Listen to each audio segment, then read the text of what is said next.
18 décembre 2025. Washington, D.C. Une réunion d'urgence se tient au siège de la FAA. Porte close. Aucune information aux médias, mais des fuites internes se produisent. Participant à la réunion. Michael Whitaker, directeur de la FAA. Représentant de l'EASA, Agence européenne de la sécurité aérienne. Responsable de l'OACI, Organisation de l'aviation civile internationale. 2 généraux du NORAD. 2 scientifiques de la NASA. Directeur technique de Boeing et Airbus. Ordre du jour. Phénomènes aériens non classifiés et sécurité de l'aviation commerciale. Selon les fuites internes, notes anonymes choisies sur les forums de pilotes, les sujets suivants ont été débattus. Aveu ou contrôle? Si toute l'information est donnée au public, y aura-t-il une panique? Y aura-t-il une baisse des demandes de vol? Impact économique. Les pilotes pourraient-ils refuser de voler? Modification des procédures. Si l'objet est revu, que faire?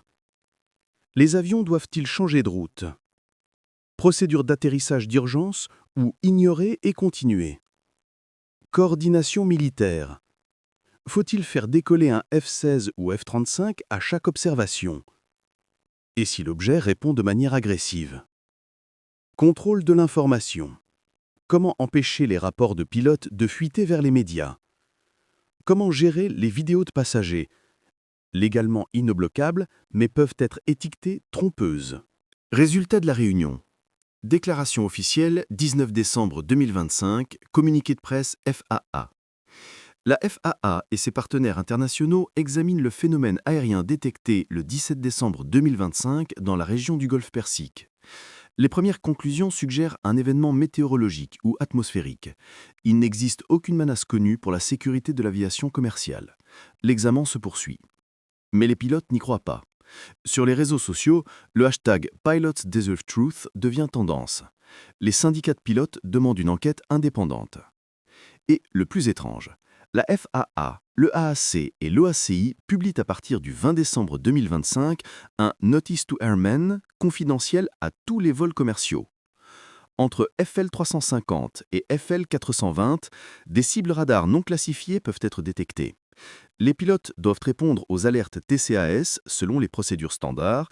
Les cibles ne doivent pas être considérées comme des menaces. En d'autres termes, vous allez les voir. Mais ne vous inquiétez pas. Tom Krause, ingénieur radar retraité, déclare dans un podcast « Les NOTAM sont publiés quand il y a un danger. S'ils disent « ne vous inquiétez pas », soit il y a un danger et ils ne veulent pas de panique, soit il y a une autre raison. Dans les deux cas, je pense que nous devrions nous inquiéter. Le silence n'apaise pas les réactions, il les amplifie. Partie 8. Témoignages de passagers et d'équipage. Les déclarations officielles parlent de phénomènes météorologiques, mais les récits de ceux qui étaient à bord racontent une histoire différente. Emirates EK 231, témoignage de passagers, Sarah Novak, journaliste britannique. Je regardais par le bulot, la nuit, l'obscurité. Puis j'ai vu une lumière. Au début, j'ai pensé que c'était une étoile, mais elle bougeait. Elle venait vers nous, très brillante, bleu néon, blanc, parfois orange. Elle vibrait comme si elle tremblait. Puis, elle s'est arrêtée, suspendue dans les airs. Et ensuite, je le jure l'avoir vue, elle est partie comme un éclair, disparue en quelques secondes. Quand sa vidéo est devenue virale, des centaines de commentaires sont arrivés. « Je l'ai vu aussi, la même chose sur un vol Lufthansa il y a 2 semaines. Qu'est-ce que c'est ?» Turkish Airlines, TK 1988. Hôtesse de l'air, Aïché Demir, 12 ans d'expérience. Depuis le cockpit, le commandant Mehmet était très agité à la radio. Il a dit « Tout le monde attache sa ceinture ». Puis il a fait une annonce. Il peut y avoir de légères turbulences. Mais ce n'étaient pas des turbulences. L'avion a vibré, comme si quelque chose passait à côté de nous. Les passagers ont demandé « Que s'est-il passé ?» Je ne savais pas non plus. Ensuite, après l'atterrissage, Mehmet m'a dit « Aïché, je n'ai jamais vu une chose pareille. Je suis pilote depuis 20 ans. Ce n'était pas un avion. » British Airways BA 2200. Commandant de bord, James Harrington. Interview. Je suis quelqu'un de sceptique. Les ovnis, les extraterrestres, je n'y crois pas.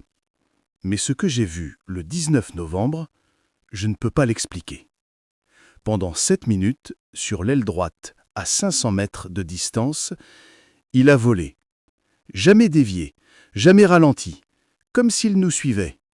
Quand les F-35 sont arrivés, l'objet, je le jure, les a vus. Et il est monté. Verticalement. Aucun avion ne peut faire ça. Aucun. Quand l'interview de Harrington a été publiée, British Airways l'a mis en enquête pour déclaration non autorisée. Mais le mal était fait. Des milliers de pilotes ont posté des messages de soutien sur Twitter. #IStandWithHarrington. Lufthansa LH 405, copilote Anna Müller.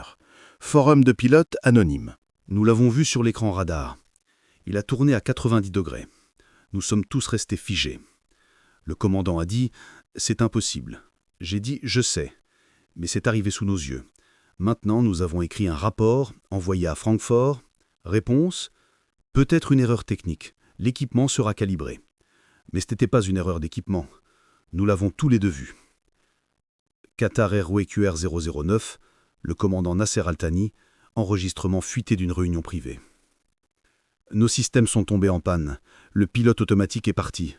L'ILS est parti. Les fréquences radio brouillées. Comme si quelque chose émettait des ondes. Un champ électromagnétique. L'équipe Boeing a inspecté l'avion. Ils ont dit qu'il n'y avait aucun dommage. Ils ont écrit « anomalie inexpliquée ». Donc ils ne savent pas. Personne ne sait. Tant de témoins, des récits si cohérents, peut-on encore parler d'illusion ? Certains parlent de psychose collective. Mais les psychologues admettent que la psychose collective repose généralement sur un système de croyances préexistant.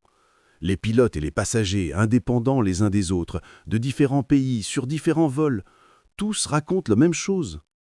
Un psychologue ou une réalité ? Pendant des semaines, les grandes autorités aéronautiques et les scientifiques sont restés silencieux. Finalement, quelques figures courageuses ont commencé à parler. Dr Elena Vasquez, ancienne ingénieure en chef de Boeing, podcast anonyme. Mes collègues me disent « Tais-toi, tu vas perdre ton emploi. » Mais je suis retraité, je n'ai rien à perdre. Et je vais vous dire la vérité. Les manœuvres des rapports sont impossibles. Si c'est un avion fabriqué par l'homme, alors il y a une physique que nous ne connaissons pas. Et si ce n'est pas fabriqué par l'homme, alors la réponse est bien plus effrayante. Note stratégique, la menace « Tu vas perdre ton emploi » envoie au lecteur français le message « Cette personne prend des risques, donc c'est réel ». Le podcast obtient 5 millions d'écoutes en 3 jours. Son ancien employeur Boeing publie une déclaration « Opinion personnelle ne représente pas Boeing ». Mais le mal est fait. Tom Cruise, ingénieur radar retraité de Lockheed Martin, interview CNN. Les radars ne mentent pas. Les humains peuvent se tromper, mais les radars se basent sur des données physiques. Et les données disent « Cet objet ne ressemble à aucun appareil aérien connu. Vitesse, manœuvre, signature radar, rien ne correspond. Si ce n'est pas le nôtre, à qui est-il » Après la diffusion de l'interview, les anciens collègues de Cruise l'ont défendu. Tom était l'un des meilleurs ingénieurs. S'il dit que quelque chose est impossible, nous devrions l'écouter. Dr Rachel Kim, ancienne physiologiste aérospatiale de la NASA, trade Twitter. Une force de 50 G tue le corps humain, mais seulement pour les êtres organiques. S'il n'y a pas de pilote à l'intérieur, si c'est un drone, un système autonome ou autre chose, alors il n'y a pas de limite de force G. Tant que la structure peut tenir, il peut accélérer autant qu'il veut. Question, qui a construit une telle technologie et pourquoi la teste-t-il dans notre espace aérien ? Le trade obtient 400 000 retweets. La NASA publie une déclaration. Dr Kim est retraité et ne représente pas la NASA. Mais Kim continue. Ils peuvent essayer de me faire taire, mais la vérité est là. Les gens méritent de savoir. Professeur John Callahan, ancien responsable FAA, a enquêté sur des cas d'OVNI entre 1980 et 2000. Dans les années 1980, un cas similaire s'est produit au-dessus du Japon. Le vol 1628 de Japan Airlines. Un objet géant a suivi l'avion pendant 30 minutes. Le pilote a rapporté, la FAA a enquêté, puis le dossier a été fermé.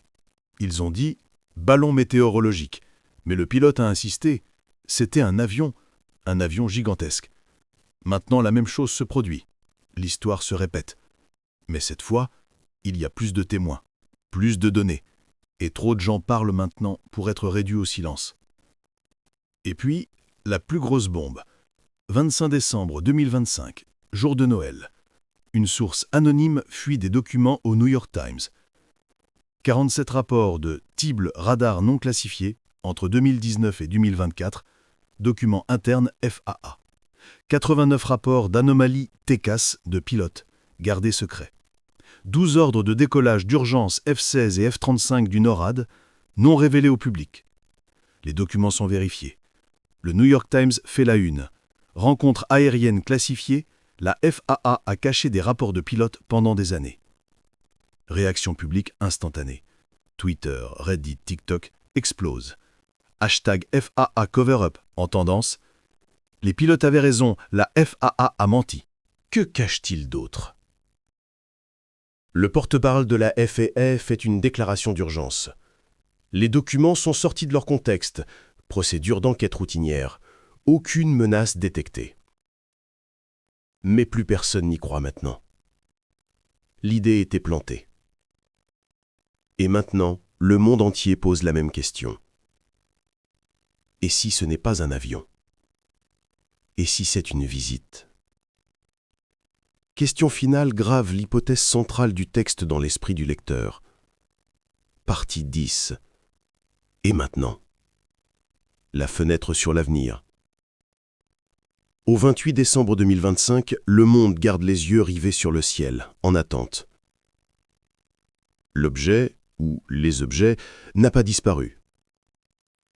Il est toujours observé, mais maintenant moins souvent. Comme s'il se retirait, ou comme s'il était conscient d'être observé. Dernière observation, 26 décembre 2025. Lufthansa LH510, Francfort-Tokyo. Au-dessus du Pacifique, alerte TCAS. La cible reste 12 secondes sur l'écran, puis disparaît à nouveau. Le pilote a rapporté, la FAA a enregistré. L'information a fuité vers les médias, mais il n'y a plus de choc maintenant. Cela commence à se normaliser. Perspective. Calendrier 2026. Janvier 2026. La FAA et l'EASA publieront un nouveau manuel de procédure pour toutes les compagnies aériennes commerciales. Procédure de rencontre avec cible radar anormale. Formation obligatoire des pilotes. Réponse standard aux alertes TECAS, noter, rapporter, continuer. Février 2026. Conférence internationale de l'aviation, Paris. Ordre du jour. Phénomènes aériens non classifiés et sécurité de l'aviation civile. Un panel d'experts indépendants sera formé, représentant FAA, EASA, OACI, NASA, ESA. Boeing et Airbus testeront de nouveaux systèmes TECAS de génération suivante, mode de détection amélioré pour mieux distinguer les cibles non classifiées. Avril 2026, la NASA lancera le programme de recherche sur les anomalies aériennes, PRAA, pour collecter, analyser les données des vols commerciaux et publier des articles scientifiques. Demande des syndicats de pilotes. L'Association professionnelle des pilotes AAP publie le 1er janvier 2026 une liste officielle de demandes. Transparence totale. Tous les rapports de cibles radar, témoignages de pilotes, enregistrements d'interventions militaires doivent être rendus publics. Enquête indépendante. La FAA ne peut pas s'enquêter elle-même. Une commission indépendante doit être créée. Protection des pilotes. Les pilotes qui rapportent ne doivent pas être sanctionnés, ridiculisés dans les médias. Information des passagers.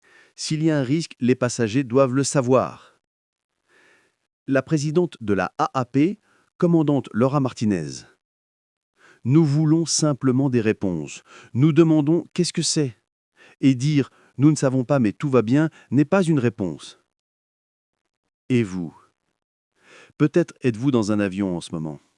Peut-être lisez-vous ces lignes à 10 000 mètres d'altitude, près d'un hublot. Peut-être que cette nuit, dans le ciel sombre, vous verrez une lumière. Elle bouge, comme si elle vibrait. Et vous hésiterez. Qu'est-ce que c'est ? Ou peut-être êtes-vous à l'aéroport dans le terminal sur le point d'embarquer. Et vous pensez, je me demande si sur ce vol, je la verrai. Que serons-nous d'ici fin 2026 ? Peut-être que tout sera expliqué. Peut-être qu'un projet militaire secret sera révélé. On dira « Désolé, c'était le nôtre ». Peut-être qu'aucune explication ne viendra. L'objet disparaîtra ou continuera simplement à rester invisible et nous oublierons ou nous forcerons à oublier. Mais quelque chose a changé. Maintenant, quand nous regardons le ciel, nous ne le regardons plus comme avant. Maintenant, nous savons que là-haut, entre les nuages, entre les jets, il pourrait y avoir autre chose. Quelque chose que nous ne contrôlons pas, quelque chose que nous ne comprenons pas, et peut-être quelque chose qui nous observe. Question finale. Si l'objet réapparaît, si lors de votre prochain vol, par votre hublot, cette sphère vibrante de lumière apparaît, que ferez-vous ? Filmerez-vous ? Appellerez-vous l'hôtesse ? Observerez-vous simplement en silence ? Et la question la plus importante, êtes-vous seul dans ce ciel ?